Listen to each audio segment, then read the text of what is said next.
First one था आपका, first आपका पर्पस ऑफ द स्कूल था, and purpose of the school के बाद दूसरा जो है वो लर्निंग एक्सपीरियंसेस के बारे में। तो जो भी पर्पस ऑफ स्कूल आपने सोच लिया, ऑब्जेक्टिव्स के बारे में आपने सोच लिया, इंस्ट्रक्शनल ऑब्जेक्टिव आपने बना लिया, तो उसके बाद different type of learning experiences के बारे में आप सोचेंगे, है ना। तो लर्निंग एक्सपीरियंसेस आप तय करेंगे, लर्निंग एक्सपीरियंसेस जब आप बना लेंगे,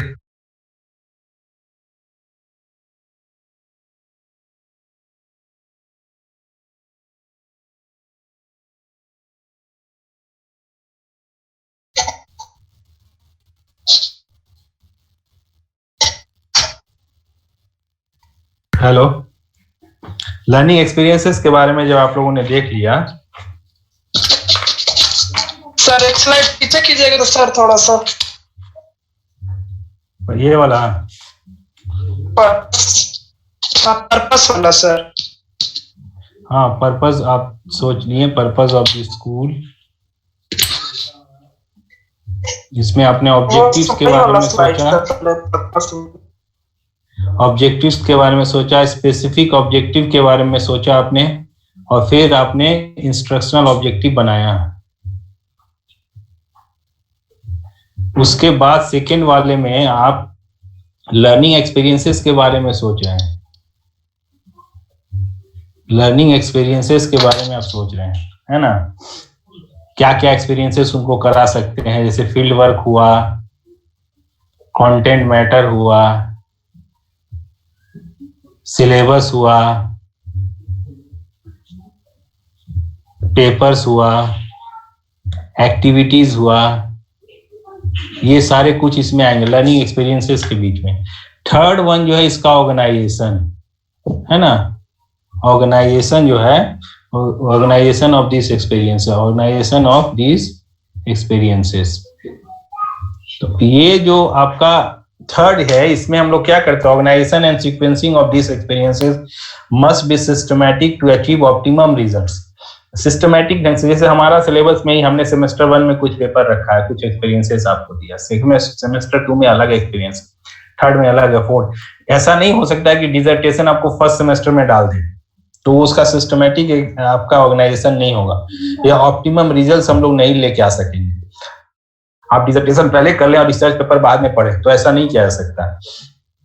तो organizing elements such as ideas, concepts, values and skills should be woven as a thread into the curriculum fabric. The ideas, concept, values and skills could also link content within particular subject. तो एक particular overall भी जितने सारे papers हैं उसमें क्या content होगा, क्या ट्रांजैक्शन मेथड होगा, ये सारे चीज के बारे में हम सोचेंगे। एक पर्टिकुलर पेपर में भी फर्स्ट यूनिट में क्या होगा, सेकेंड यूनिट में क्या होगा, थर्ड यूनिट में क्या होगा, फोर्थ यूनिट में क्या होगा, या उसका इवैल्यूएशन कैसे होगा, उसका ट्रांजैक्शन कैसे होगा। तो ये दोनों ओवरऑल सारे पेपर्स के बारे में भी सोचना है और एक पेपर के विदिन भी सोचना है ना। तो ये semester 1, semester 2, semester 3 paper organisation, ये इसमें आ सकता है ना। विदिन ए पेपर आप क्या क्या रखेंगे, वो विदिन ए पेपर ऑर्गेनाइजेशन क्या क्या हो सकता है, वो है ना। ओवरऑल क्या क्या रखना चाहेंगे, ओवरऑल आपका जैसे मान लीजिए डिसर्टेशन एक अलग इसमें होगा, डिसर्टेशन आपका, इंटर्नशिप आपका, मैं कोर्स के साथ थोड़ा सा जोड़ के बताने की कोशिश कर रहा हूँ। इंटर्नशिप आपका एक अलग सेमेस्टर में होगा, कब होगा, क्यों उसको मतलब डिसर्टेशन को लास्ट सेमेस्टर में रखा गया है, ये सारे कुछ।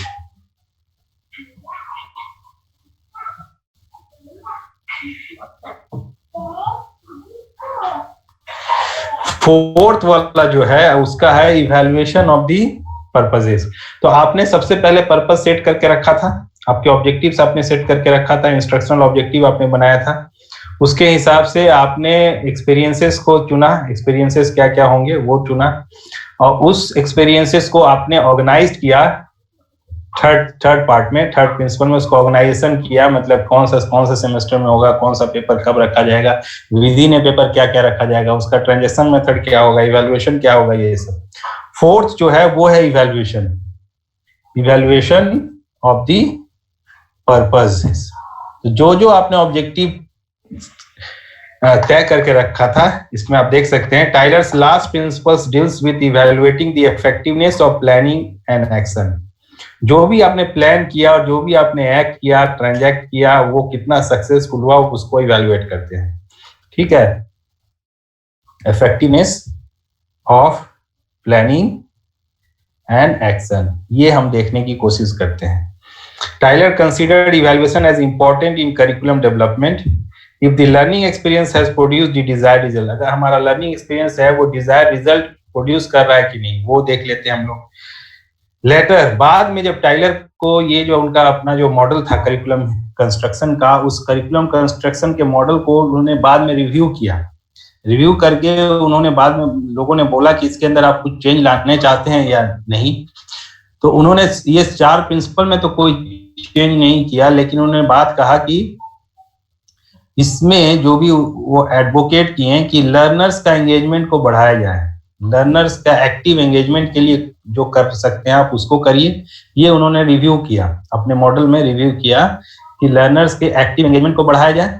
और नॉन स्कूल एरियाज, जैसे कि हमारे ये सारे टॉप सब्जेक्ट कंटेंट मैटर तो है ही, पेपर सब है, हिंदी, इंग्लिश, मैथ, साइंस, ये सब, लेकिन नॉन स्कूल एरियाज जैसे मान लीजिए उनमें कल्चरल बिलीव्स को बढ़ावा देना या कल्चरल ट्रेडिशंस को बढ़ावा देना, या वो घर में किस तरह से रहते हैं, उनका पर्सनैलिटी हुआ, ये सारे चीज को, इसको भी इंक्लूड किया जाए, इसको भी इनकलकेट करने के लिए डिफरेंट चीजों को करने की बात इन्होंने कहा। तो ये अपने टाइलर मॉडल में जब उनको रिव्यू करने के लिए बोला गया तो उन्होंने ये 2 सुझाव दिए, एक कि लर्नर्स को एक्टिव एंगेजमेंट किया जाए और दूसरा है कि नॉन स्कूल एरियाज को इसमें ऐड किया जाए। लास्ट में आप इसको देख सकते हैं, एक फिगर है ना, टाइलर मॉडल का, आप लोग को दिख रहा है? यस सर, दिख रहा है। यस सर, दिख रहा है। ये जो आपको डायग्राम दिख रहा है ना, ये डायग्राम जो है ये बाद के ऑथर लोगों ने इसको बनाया, उन्होंने खुद नहीं बनाया था। टाइलर मॉडल उन्होंने खुद ये डिजाइन नहीं किया है। अगर लिटरेचर में देखेंगे तो ये मॉडल जो है बाद के लोगों ने, बाद जो करिकुलम के ऊपर जिन्होंने काम किया है उन्होंने इस मॉडल को तैयार किया है, और इसको भी आप लोग यूज कर सकते हैं जब इस क्वेश्चन का आंसर आप लिखें। तो इसमें देखिए पहले क्या है, आपका सोर्सेस है, कहाँ से हमारा कंटेंट आएगा, सोसाइटी से, सब्जेक्ट मैटर से, लर्नर से और टेंटेटिव, ये तीनों को ध्यान में रखते हुए, सोसाइटी, सब्जेक्ट का खासियत और लर्नर को ध्यान में रखते हुए हम अपना ऑब्जेक्टिव बनाएंगे। फिर ऑब्जेक्टिव्स को फिर स्क्रीनिंग करके स्पेसिफिक ऑब्जेक्टिव बनाएंगे, फिलॉसफी, साइकोलॉजी, ये सब के बारे में सोचते हुए हम लोग प्रिसाइज ऑब्जेक्टिव्स के बारे में जाएंगे। मतलब ये पर्पस तय हुआ, ठीक है, पर्पस जो ऊपर का जो सारा चीज दिख रहा है वो पर्पस को तय करना, पर्पस को रिफाइन करना, वो काम हो रहा है। उसके बाद एक्सपीरियंसेस को हम लोग सेलेक्ट कर रहे हैं और ऑर्गेनाइज कर रहे हैं, ठीक है। और चौथा वाले में हम लोग इवैल्यूएशन की तरफ जा रहे हैं, तो इवैल्यूएशन है। तो इस तरह से टाइलर मॉडल को हम लोग इस यहाँ पे भी डायग्राम में देख सकते हैं, इसको आप लोग बना सकते हैं। तो आज के क्लास में तो मैं यहीं तक टाइलर मॉडल ही बताने का, नेक्स्ट क्लास में मैं टावा मॉडल बताऊंगा करिकुलम कंस्ट्रक्शन का। तो अभी आप लोग में से कोई बताइए टाइलर मॉडल के बारे में, उसका 4 बेसिक प्रिंसिपल्स क्या है या स्टेप्स क्या है, और बताइए कौन बताएगा, और किस हर स्टेप में क्या क्या करते हैं वो बताइए।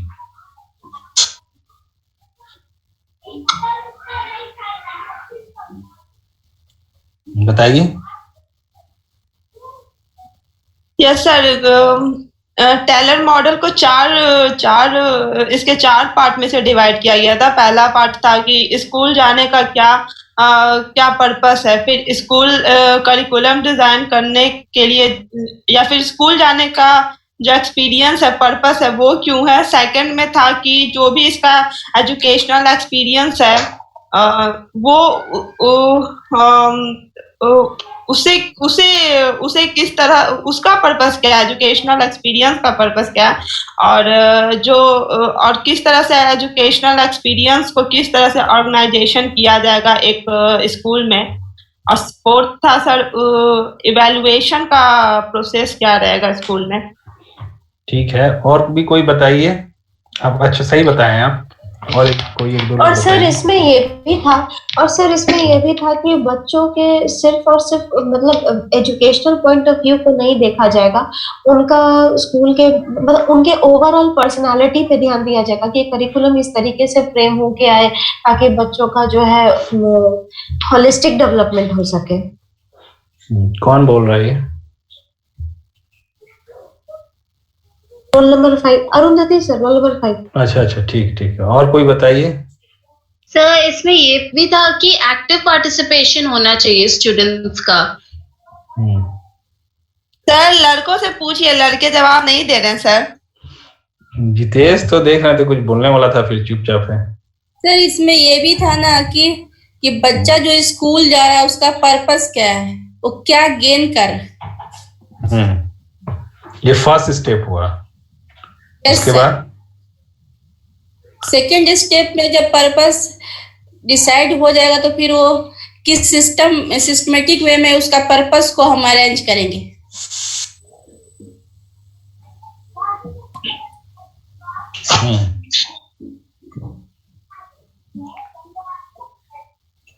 दीपक बताइए, आप बताइए दीपक।